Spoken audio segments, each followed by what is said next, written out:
Bringing you the top stories from Bonners Ferry to St. Mary's and everywhere in between. This is the North Idaho Prepcast with Ryan Scaggs. That's right. It's another edition of the North Idaho Prepcast on IdahoSports.com, your weekly breakdown for everything going on in Districts 1 and 2 in the state of Idaho. This is a little bit of a format change. We talked about it a little bit last week. Let me introduce Ryan real quick. Ryan Scaggs, how you doing? I'm doing well, channeling my inner brawny paper towel man today. Yeah. Okay. Friendly reminder, you can listen to the audio-only versions of this podcast at IdahoSports.com or wherever you download your podcasts. If you want to see the brawny man in all his glory, this is the paper towel guy. If the listeners out there that don't know what the brawny man is, you can watch the video of this at IdahoSports.com's YouTube channel as well as our Facebook page. Yeah, Ryan, you're looking good today. Yeah, it was like 24 degrees when I woke up this morning. I'm like, it's flannel season. All right, here we go. Yeah, flannel season, no doubt. So as we've gone on this fall, this has been mostly a District 1 Prepcast, where we're just talking about those teams in District 1. Well, as we're getting to the end of football season and we're trying to consolidate things a little bit, because I'm doing 8 of these podcasts a week, which is like insane. My family doesn't even know I exist at this point. So trying to reduce the load, it made sense to combine Districts 1 and 2 into one podcast, because with the exception of the 1As, they're all playing each other anyways. They're in the same league, the same conferences. So we're talking about those District 2 teams anyways, right? Yeah. So, I mean, there's a lot of crossover, especially with the bigger schools. We're talking about them every week, and you even go to the 2As. It's like 2 and up. I mean, they're all in the same league, and they're only going to get a little bit bigger next year. So, right. Yeah, I mean, it makes sense to kind of combine them, and I've got enough knowledge, and I mean, I grew up down the LC Valley, and like I said last week, so I know enough people around that area that, yeah, I pick up on my Instagram and Facebook feed. I follow a lot of the other teams, so it makes it pretty easy for just to throw another district in there. We're all kind of in the same boat up here. Well, we've jokingly referred to this unofficially as the Rodney Dangerfield podcast, right? Can't get no respect. That's right. The teams in District 2 are kind of in that same boat, where it's hard for them to get that respect on a statewide level also. So yeah, unless you get into the basketball ranks and it's the smaller schools, I think District 2 has kind of had a stranglehold on success in the state of Idaho with basketball in the last, I don't know, a couple decades. So, I mean, we can go way back and we can talk Prairie girls and boys way back when, or we can talk Lapway girls and boys now. And I mean, there's some other schools in between. So it all kind of crosses over that. You know, the winter sports, I think, have had more success when you look at basketball and wrestling, but you get to the other sports, it's been, yeah, you could say we don't get enough respect up here. Yeah, no doubt. Well, before we get into basketball, we got one more week of football to talk about, right? We've got a couple of North teams competing in state championship games, and one last programming note. So we're going to do this podcast today and talk about the state championship previews. Then next week, we're going to take the week off. It's the week of Thanksgiving. It's a nice way for us to get a break. We've been doing this every week. Well, I've been doing this every week. Ryan, you were gone for a couple of weeks there in the middle. Not your fault, but we, generally speaking, with all these podcasts, we've been doing this every week nonstop since the beginning of August. This is a nice time for us to take a week off, kind of recharge, reset, get ready for winter sports. So after today's podcast, no podcast next week, and then we will be back in the first week of December to kind of get going with winter sports. So yeah, stay tuned for that. What do you got planned for Thanksgiving, Ryan? Family coming into town, and we're gonna hang out. My uncle's got a house up here, so we're all gonna meet together and hang out there and just enjoy being in the same house this year. It's gonna be cool. It's gonna be a lot of fun. Yeah. Okay. Turkey, white meat, dark meat. I'm a dark meat fan, and I smoke my turkey every year. I have a Traeger, and it's the best. So, yeah. I'm insanely jealous of your. I usually do a trial run too. I'll do 2 birds. I'll do one probably this weekend just to make sure that everything's working okay. Do a dress rehearsal. Make sure. Exactly. Yeah, and then I'll do another bird for Thanksgiving. Oh man, that sounds awesome. Well, that's going to be a lot of fun next week. So before we get there, though, we got to talk about these state championship games taking place up north. There's going to be 2 championships, one Friday night, one Saturday afternoon in the Kibbe Dome over in Moscow. Let's start with the game Friday night. Sandpoint will be taking on Skyline for the 4A championship game. This is Sandpoint's first appearance in the championship game since 2015. They are seeking their first title since 1997. And nobody, if Sandpoint finishes this thing off, nobody's going to say they didn't earn it, especially after that wild semifinal win over Blackfoot last Friday, 29-28. Ryan, you were at that game. How wild was that? That was one of the more incredible finishes that I've seen in high school sports. And you look from the competition standpoint too, but also from the sportsmanship standpoint. I made a Facebook post about that on a page here in Idaho about doing that game, just because and I'll talk about that first because the sportsmanship side of it, I think, superseded everything. At the end of regulation, Sandpoint had gotten 85 yards in 5 plays in 48 seconds to score the equalizer. So, it was the chips look stacked against Sandpoint to come back in that game to send it to OT. I mean, you got a good long field in front of you and you've got 1 timeout left. And they were able to hit a huge play. They got a 78-yard bomb. And actually, it was just only a 3-yard pass from the line of scrimmage, and Garrett Cox did the dirty work and took it inside the 10-yard line all the way down to the 7. And so, it was, or I think he got down to the 6-yard line. But to do that was just absolutely unbelievable. It was the place was going nuts, but it was cool because I look and the players were like dapping each other up from opposite teams. Like the Blackfoot kids were as dejected as they were that like Sandpoint looks like they're going to score. I mean, they're giving high fives because it was just an impressive effort. I mean, Cox went through 6 tackles on that play, got all the way down. I thought he was going to score, and he got tackled by the shoestrings by Hale right there inside the 10. And so, I mean, he made a saving tackle, obviously, but they ended up getting the touchdown on a short run from Pettit. But just an amazing game. I mean, just an absolutely incredible game to be at. And as OT started, all the players from both teams were high-fiving each other. I looked over and like McCorkle was shaking hands with the King, the wide receiver from Blackfoot. And, they gave each other a hug. I mean, it was super cool just to kind of see like the admiration that one opponent had for the other just because of the effort, because it was just an absolute battle. And OT, Blackfoot goes in 2 plays, boom, done. I mean, it was like touchdown, looked super easy. And I'm like, Sandpoint took so much effort to go down that field. I'm like, do they have enough to get 10 yards? I mean, their tank had to have been empty. You could see Cox was huffing and puffing a little bit just from that long play. He never left the field after that touchdown or after that long run. They got a quick penalty. And so they were looking at, like, I think it was 2nd down and 15 when they scored. They got the touchdown pass into the corner of the end zone. And, they've got Lasse Kuhn, who in the 4A ranks might be one of the better kickers in the state of Idaho. And they didn't even flinch. They're like, nope, Pettit and Cox got us here. We're going to ride them in. And we're going to go ahead and send this one home. And they went for 2, and the place just went flipping bananas. It was awesome. It was one of the cooler things I've seen in a high school game. And just the back and forth. I mean, it was a low-scoring affair. It was a 1-point game at halftime. Just kind of going back and forth. Sandpoint only getting 2 field goals in the first half. Just a weird game, but a great game. I mean, it was just awesome. Yeah, in overtime, Parker Pettit threw that 14-yard touchdown pass to Ari Vandenberg, and then, as you said, they went for the 2 in the win, and Pettit took it himself. Was that an option play, and he just kept it? No, I mean, it looked straight play call. It's just, hey, Pettit, run it in. I mean, he's such a deceptive runner, and people don't really realize. I mean, he's a decent-sized kid. I mean, he's got some beef to him, but he's just one of those guys that, he kind of slides through. They fall the left side of that offensive line, and he just pushed, and Cox got right behind him and just, put his hand right on his butt and pushed him into the end zone. It was pretty, there was no question about it. They got a huge push out of that left side of that line. And, he kind of almost walked in. It was pretty cool. Yeah, and then the lid went off the place, like yeah. you said. Yeah. Yeah, and it was cool because Blackfoot didn't leave the field after the game. I mean, they stayed the entire time, and there was obviously the trophy presentation for being, in the semifinals and all that stuff.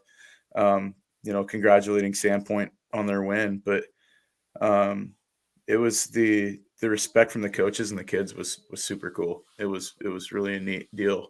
And then Sandpoint ran down the end zone and rang their victory bell, and the place went crazy. So, yeah, it's an awesome atmosphere for a game. I was sitting next to the Blackfoot radio crew, and I mean, they were just stunned that facility exists in the state of Idaho, and it was just after the game we kind of stood there in shock, kind of like catching our breath because we were both just. I mean, I couldn't imagine being on their end of the game versus our end of the game to where I'm the state broadcast, but. Knowing some of the kids, and I had Robert's parents sitting in front of me. He was the one that caught the 2-point conversion in the fourth quarter that sent it to OT. They were going crazy and high-fiving me, and it was pretty cool. It was a totally neat experience. Yeah, well, you've become a fixture at Sandpoint. You've been there for every single playoff game so far, and you'll be there on the call Friday night as they take on Skyline for Blackfoot and their head coach Jared Ackley. I think he's going to petition to outlaw the 2-point conversion because he's lost 4 games this year because of 2-point conversions. Twice he went for 2 and didn't get it. And then 2 times his team gave up a 2-point conversion to lose it. So yeah, I was talking to Deegan Hale's dad about that. He's like, we've lost so many games like that way that it just comes back to bite us. It's like we're snake bit this year with the 2-point conversion. But I mean, hats off to that Bronco crew. That's a talented team, and just great kids, great fans. Their fans were awesome. So they traveled really well, and they did. I mean, when I coached against them when I was at Lakeland, I think it was in 2015 or 2016. Yeah, I mean, their fans traveled well then too, and it was just one of those programs that kind of has a history of success, and you can see it in the way they carry themselves. And so, I mean, I don't know if I felt like I slighted them because of the excitement of the game, but at the end, but I did want to commend them on their effort because that was just an unbelievable high school battle. That was awesome. It was an awesome game. I had people from all corners of the state tell me that it was the single best night of high school football in the playoffs that they could remember. Between that and then the Meridian game with Highland, I mean, where Hershey hits the walk-off field goal. The Eagle game was crazy. I mean, there was some the Sugar Homedale game was great. Yeah, there was just some awesome games this last weekend. It was super funny, Ryan, because I was doing the game Friday night as well. I was in West Side, and my game kicked off at 6:00. So I got finished and got to just sit back and experience all this stuff at the end. It was like red zone. You had Highland beating Eagle on the walk-off field goal. You then had Rigby holding on to beat Meridian and triple over. Rigby, Meridian, and the Highland Eagle game those were just crazy games. Yeah. And then your game, your game too, because you're an hour behind us, right? You're in the Pacific time zone and we're in the mountain time zone. I had a captive audience for the end of that one. Yes. And I think that was the viewer or the listener experience as well. They kind of just jumped from one game to the next. It was just a wild night of football. And really I see it being like that Friday. I really do. I think that we're going to get some awesome games for the championships. Yeah, it's going to be a lot of fun. So there's going to be 2 championships Thursday, 3 on Friday, 1 on Saturday. Sandpoint will play Friday night, 7:00 in the Kibbe Dome in Moscow. They will take on Skyline. So I did the Skyline Pocatello semifinal. I'm kind of interested game. in your thoughts on Skyline because you picked Pokey. So I did, and Pokey, Pokey nearly won the game. It really could have gone either way, but basically Pokey had the ball with 3 minutes to go.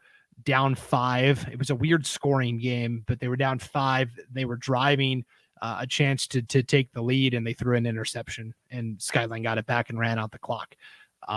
Skyline is, for the 3rd game in a row, they started slow. I mean, they fell behind 11-0 to Pocatello. They've done it now to Lakeland, Valley View, and Pocatello. This time, I keep thinking one of these times they're not going to be able to overcome that slow start, but they continue to find ways. Their defense had a bend but don't break philosophy. They gave up a couple of 80-plus yard touchdowns to Pocatello, so they're susceptible to the big play.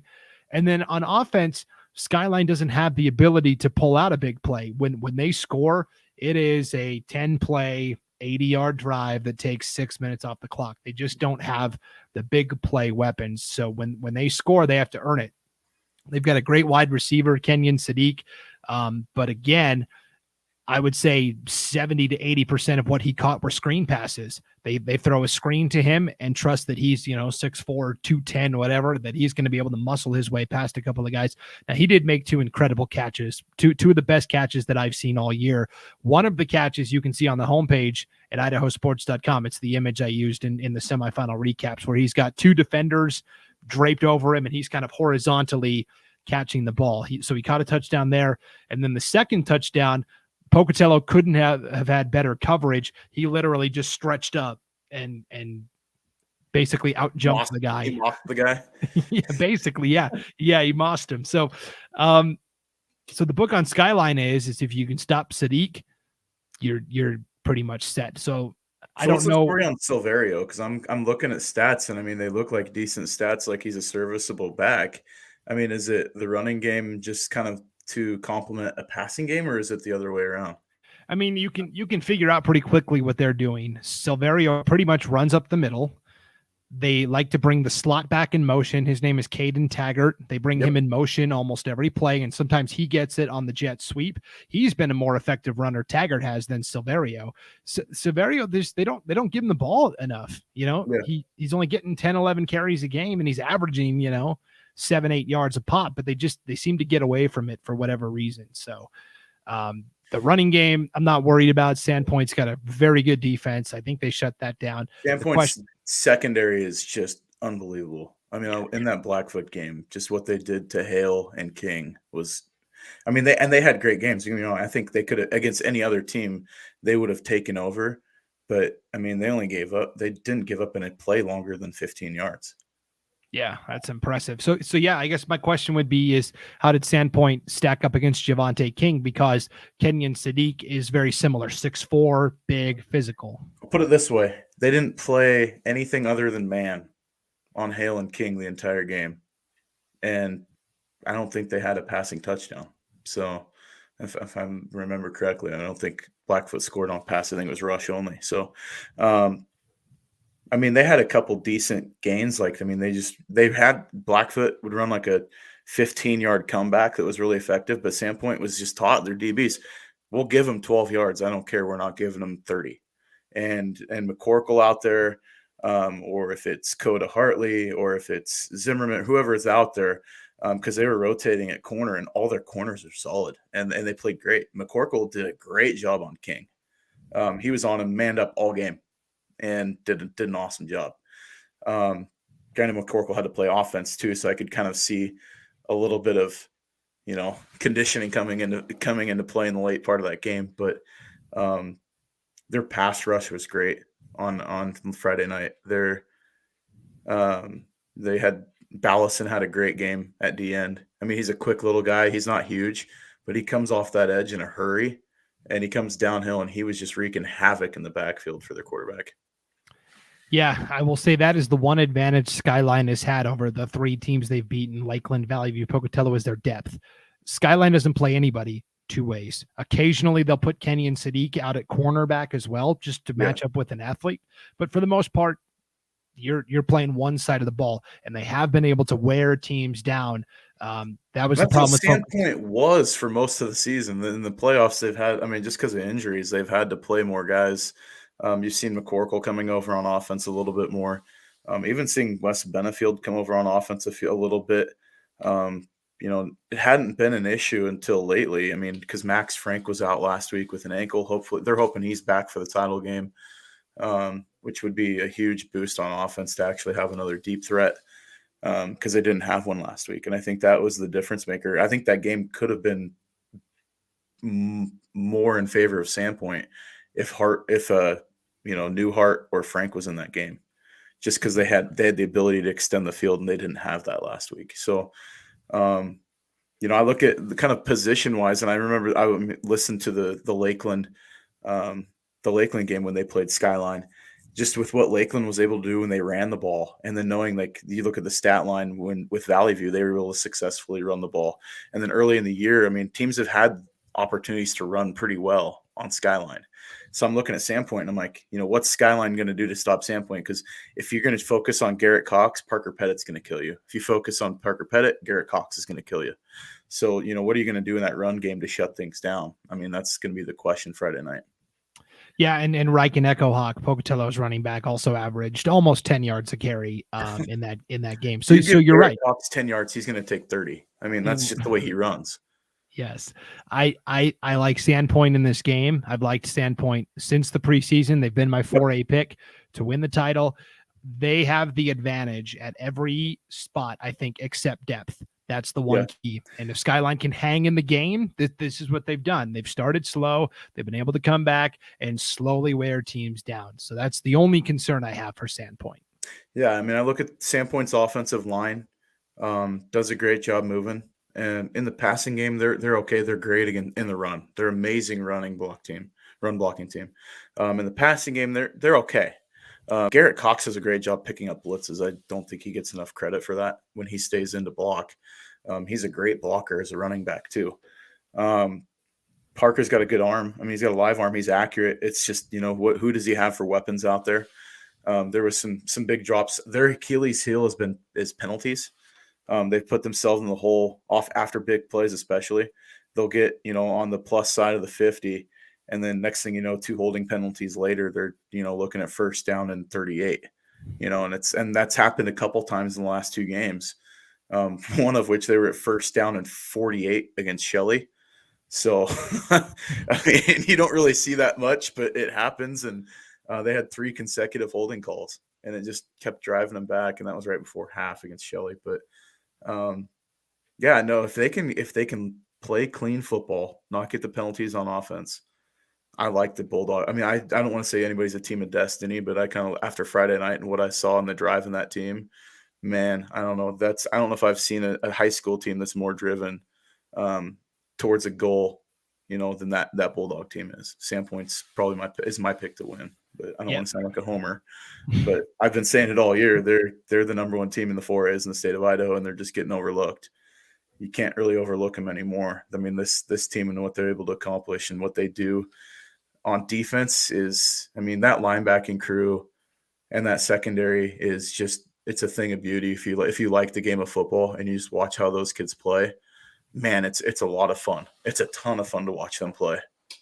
Yeah, and they're well coached too. Absolutely, which absolutely. So, it's going to be fun to watch.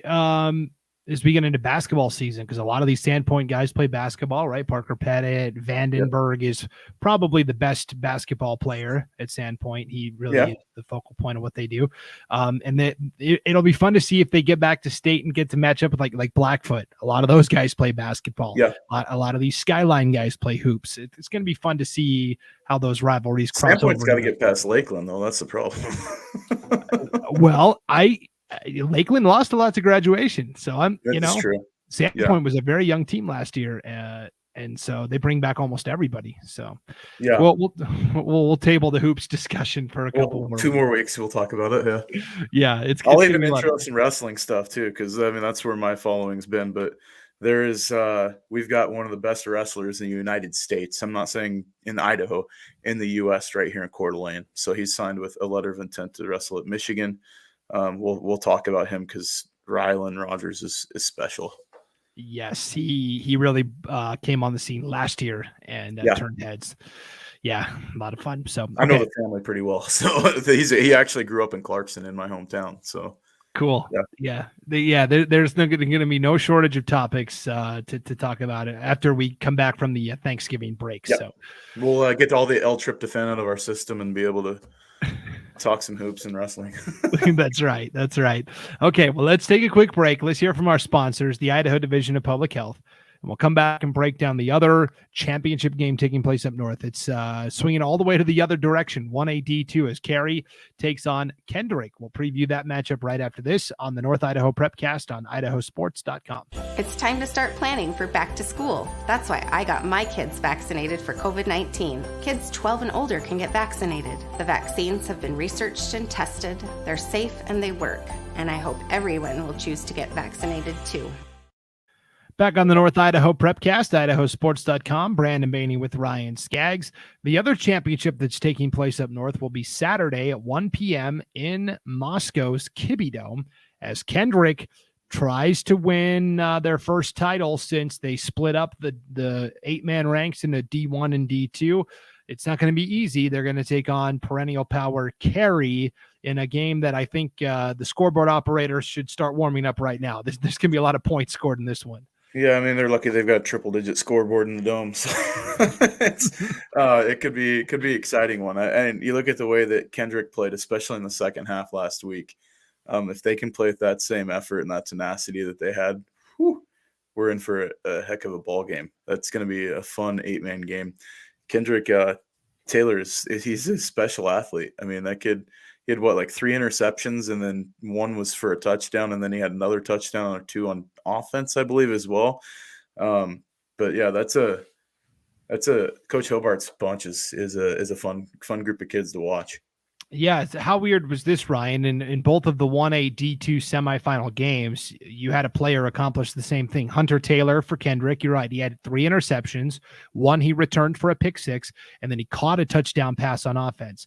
Carey had a guy do the same exact thing. Riley Morey, he had 3 interceptions, 1 for a pick 6. He caught a touchdown on offense. I don't think that's ever happened before. Yeah, I don't know, and I know that.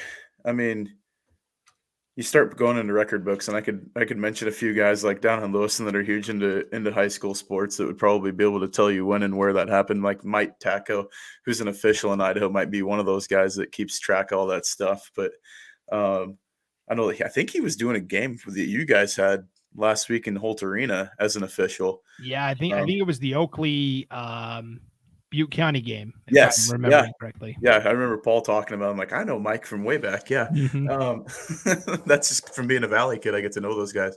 But yeah, it's going to be an exciting game. I think that the test is going to be, Kendrick's defense holding up. Can they get some takeaways? If they can get a few takeaways on Carey and limit those drives, get the ball back, we know their offense can move. They can run the ball pretty effectively. And I mentioned to you pregame or pre-show, like, one of my best friends is a coach at Kendrick, and I don't want to sound like a homer, but I know that, his ability to coach and get his kids fired up too. He's one of the coordinators, Greg Frisbee, does a great job with those kids. And Coach Hobart does an awesome job. I know that they would run through a brick wall for their coaches. And the coaches would do the same for their kids. And so they've been kind of, I don't want to say sitting just on the fringe all year of being the favorite. And we talked about them a little bit. They were in the 8-man showcase to start the year. Kendrick was.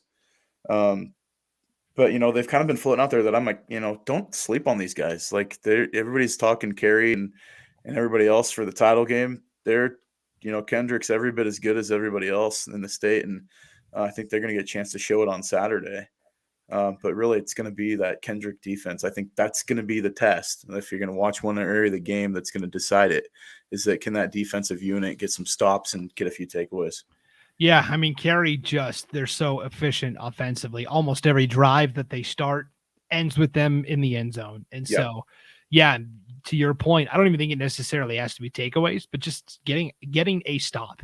Like whichever team gets a stop may win this game. Yeah, and you look at it, it could be one of those weird things where it's like a muffed snap. I mean, really, like you say takeaway, it could just be a fumble, like just something weird happens, or even a big penalty. You might get like an offensive holding or a couple of them.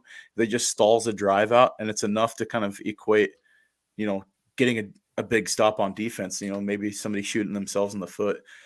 Kendrick's going to have to be opportunistic. We know what Carey, like you said, they're super efficient. So when they get the ball, they're going to have to score. They're going to have to get a big play, I think, on a kickoff. I really, they did it last week. They're going to have to do it again. Yeah, Kendrick trailed at halftime to Castleford 22-20, then scored 3 unanswered touchdowns in the third quarter, and that basically decided the game. So I agree. I think it's going to be a high-scoring, fun game. And you can be a homer, Ryan. Carey fans aren't tuning into this, right? It's Kendrick. Maybe. I don't know. I, as a more neutral observer, am leaning Carey in this game only because, they have just been so dominant. This is their final opportunity. They're moving up to the 1A D1 level next year. So yeah. Yeah, and so, I love, yeah. All right, let's go. I've been picking. I said let's go madness all year, and bring the chaos. I think I sent that meme to you of like Elmo with fire behind him that just like says chaos. That's all Yeah. right. Let's go. I'm gonna go Kendrick in an upset. Okay. And again, I think it's gonna come down to, like, you're talking about a game that could be like 52 to like 44, something like that. Yeah, it could be like 62-58. I mean, really, honestly, it's going to be something crazy, like a basketball score. They'll outscore the Vandals basketball team this weekend. Yeah. Honestly, it could come down to who converts their 2-point conversions. Yep, very much. Absolutely. Yeah. Yeah. Well, you're joking about the Vandals. I joked about Idaho State University this week. Highland and Rigby play in the 5A championship Friday night. They will have a bigger crowd than ISU and Idaho will. That's what I was joking. I said, you know what? For the first time this year, Holt Arena will be sold out Friday night. Yeah, no, it will be. It's just going to be for a high school game. That crowd down there in Holt's going to be nuts. Yeah. But I know that if you're driving through Sandpoint Friday night, you might be able to get away with a few traffic infractions because there's not going to be anybody around to call you in. So that they're going to travel well Friday for that game in the Kibbe Dome. I know that after that, they get that game Friday night, and it seemed like the entire town was out there in the end zone congratulating the kids. And I know that they're crazy excited about this, and they really feel that it's their year.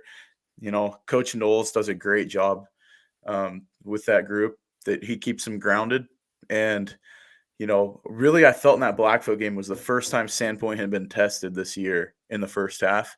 And I'm like, how are they going to respond? They got injuries. They have all the excuses in the world to kind of mail this game in. How are they going to respond? They're struggling on offense, and they just kept grinding and grinding. They got a huge interception in the end zone that I think really was what swung the momentum. I mean, that's all they needed. It was a little bit of a spark that came down on offense, got another field goal towards the end of the first half, but that took that momentum through halftime and didn't really let go. I think that they kept their foot on the gas, and so it'll be an exciting couple games up here up north. I mean, that Kendrick game is going to be great if you like upset specials. I mean, they could pull some special stuff because that Kerry team looks like the giant. Let's see if Kendrick can play David and be the giant killer this weekend. Yeah, it's going to be a lot of fun. Friday night, Sandpoint Skyline. Saturday afternoon, 1 p.m. Kerry, Kendrick, both games in the Kibbe Dome in Moscow. And Ryan, you'll be on the call for the game Friday night. If you want to see the full schedule of all the state championship games, just go to IdahoSports.com, click on the game streams tab on the homepage, and you will see the full schedule. It's going to be a lot of fun. I'm super excited. It's going to be a great weekend of football, and what a way to cap things off. I think we've got some great title games. So, cap to a really great season. Let's see if we can have a little bit more excitement than the semifinals, which I think will be difficult. But you never know. These title games and the kids who won it could be an exciting night of football Friday night. Yeah, it's going to be a lot of fun. So thank you for tuning into this edition of the North Idaho Prepcast, brought to you by the Idaho Division of Public Health. Again, reminder, we're going to be off next week for the Thanksgiving holiday, but we will see you back here in 2 weeks. For Ryan Scaggs, I'm Brandon Baney. Enjoy the games this weekend, everybody. We'll see you next time on IdahoSports.com.